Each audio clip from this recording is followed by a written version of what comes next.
तीन बहुओं के रवैये से सासू माँ बहुत परेशान थी। दरअसल बात ये थी कि तीनों बहुओं में किसी बात को लेकर अनबन हो गई थी। तब से ही तीनों एक दूसरे से मुंह फुलाए रहती थी। ना कोई सीधे मुंह किसी से बात करती, ना किसी का कहना मानती।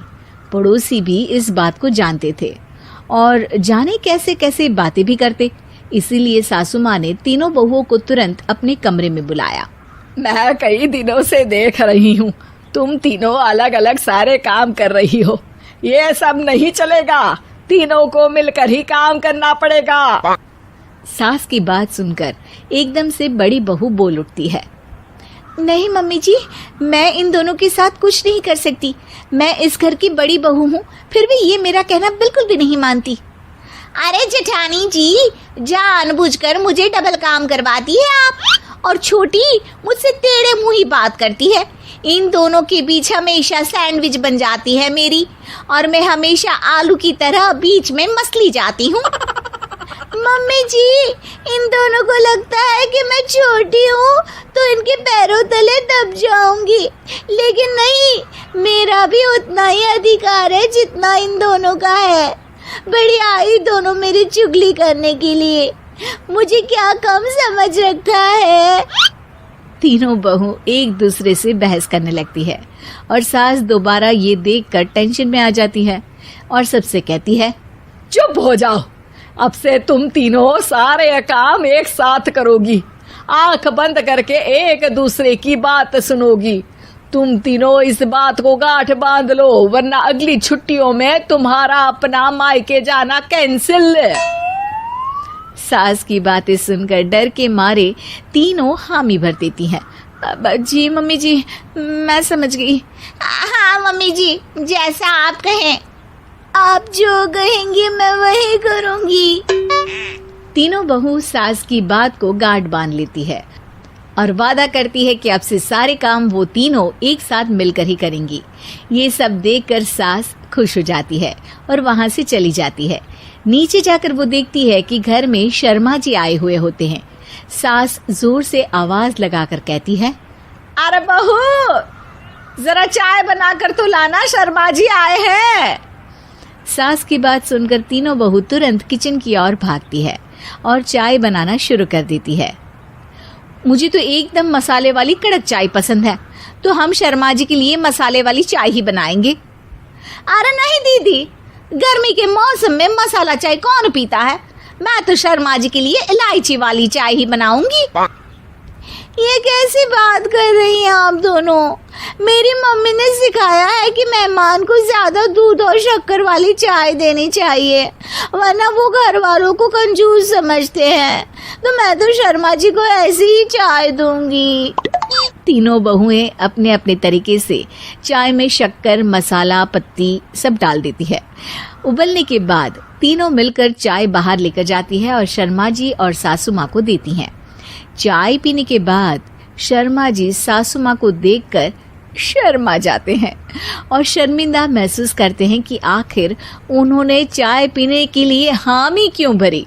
सासू माँ भी चाय पीना शुरू करती है और कहती हैं, अरे बहू, ये कैसी चाय बनाई है? चाय है या मीठे दूध की बासुंदी? हाँ, चाय अच्छी नहीं लगी क्या? कोई बात नहीं, हम पराठा बनाकर लाते हैं। चलो चलो अंदर। हाँ चलो। हाँ, आती हूँ मैं भी। नहीं, मेरा पेट चाय ने ही चौपट कर दिया, वही काफी है।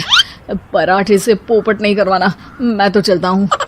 शर्मा जी चुपचाप पतली गली से निकल जाते हैं।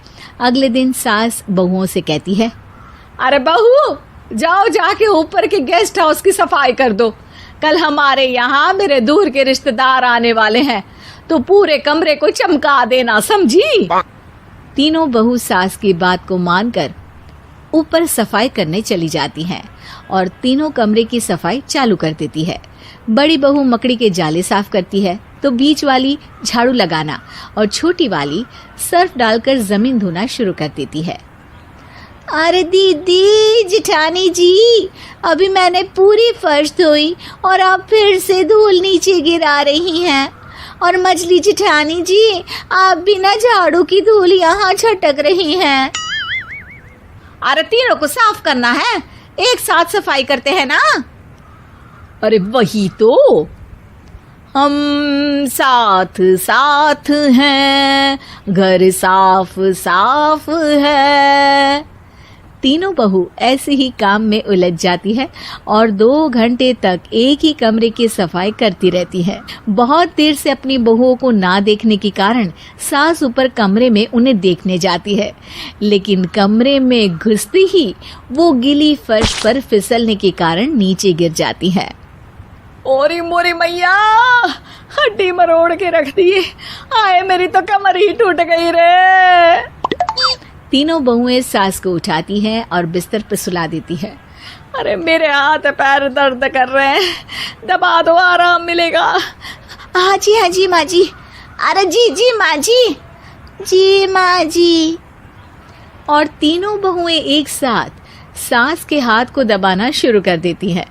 माँ की तो चीख ही निकल जाती है और नतीजा ये होता है कि सास के बचे हुए शरीर में भी दर्द उठ जाता है।